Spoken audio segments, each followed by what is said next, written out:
नमस्कार साथियों, आप सभी का स्वागत है हमारे YouTube चैनल में। मित्रों, आशा करता हूँ आप सभी लोग स्वस्थ होंगे, मस्त होंगे।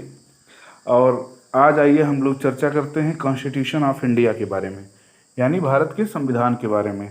तो वीडियो पे लास्ट तक बने रहिएगा।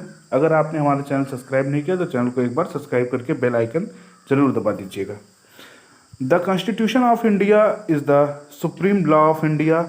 The document lays down the framework that demarcates fundamental political code, structure, procedures, power, and duties of government institution and set out fundamental rights, directive principles, and the duties of citizen. यानी जो भारत का संविधान है, ये सबसे बड़ा law है, यानी कि कानून है, जिसमें बताया गया है एक लिखित तौर पे कि मूल अधिकार क्या हैं पब्लिक के, यानी जो अपने देश की पब्लिक है उसके मूल अधिकार क्या हैं, उसके फंडामेंटल राइट्स क्या हैं, और वहाँ की सरकार के क्या रूल्स हैं, सरकार कैसे बनती है, ये सारी चीज़ें कॉन्स्टिट्यूशन ऑफ इंडिया में बताई गई हैं। The original text of the Constitution contained 295 articles in 22 parts and 8 schedules. It came into effect on January 26, 1950, the days that day India celebrates each year as the Republic Day.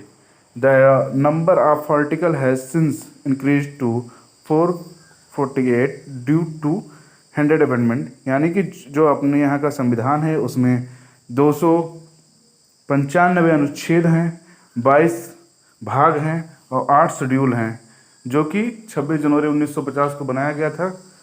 और उस दिन को हमारे देश में रिपब्लिक डे यानी कि गणतंत्र दिवस के रूप में मनाया जाता है। और फिर ये जितने भी आर्टिकल थे वो इंक्रीज होके 448 हो गए हैं, क्योंकि 100 टाइम्स अमेंडमेंट हुआ है, यानी कुछ रूल रेगुलेशन जब बने थे उनमें चेंज हुए हैं सारी चीज़ें।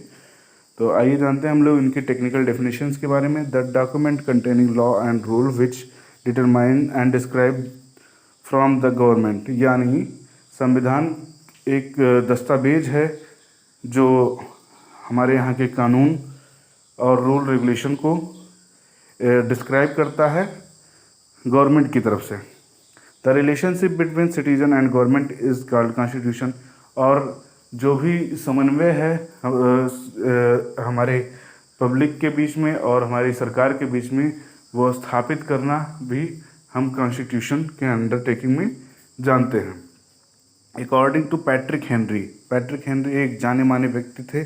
उनके अनुसार the constitution is not an instrument for the government to restrain the people, it is the instrument for the people to restrain the government, यानी जो संविधान है वो बाध्य नहीं करता है अपने यहाँ की जनता को कि कोई कार्य कैसे क्या करे, लेकिन जनता को ये हक देता है कि जनता सरकार कैसे काम करेगी। जैसे कई लोग के मन में ये विचार रहता है ना कि सरकार कॉन्स्टिट्यूशन के प्रेशर पे पब्लिक के ऊपर प्रेशर बनाती है, लेकिन ऐसा कुछ नहीं है। वो पब्लिक को ही राइट्स देती है कि कैसे वो अपनी बात उच्च स्तर पे करें। भाई, पब्लिक को पावर देती है कि वो इलेक्ट करे अपने नेता को, अपने चुनाव करे अपने MP MLAs का, और फिर MP MLA उसको कोर्ट में बिल पास कराएं, अपनी बात रखें। तो ये सारी चीज़ें वो हैं।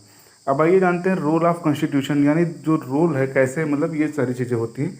The role of constitution is describe the relationship between the government and people.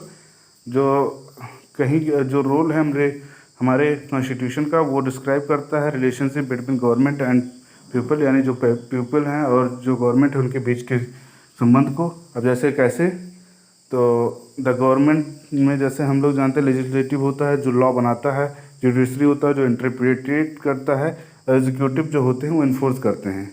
यानी ये गवर्नमेंट में जो लॉ बनाते हैं, इंटरप्रेट करते हैं और फिर उसके बाद में इसको फॉलो करते हैं एग्जीक्यूटर जो होते हैं, और जो पब्लिक होती है वो पब्लिक के लिए ही बनाए जाते हैं। तो इस तरीके से इन दोनों में संबंध है। आशा करता हूँ आप सभी लोग को समझ में आ गया होगा कि भारत का संविधान क्या है। आगे हम दूसरे वीडियो में विस्तार से जानेंगे इनके आर्टिकल्स के बारे में, इनके फंडामेंटल राइट्स के बारे में, और इनमें कौन कौन से अमेंडमेंट हुए हैं। वीडियो देखने के लिए बहुत बहुत धन्यवाद। अगर आपने हमारे चैनल को सब्सक्राइब नहीं किया हो तो चैनल को सब्सक्राइब करके बेल आइकन का बटन ज़रूर दबाएं। Thank you, bye bye, Tata.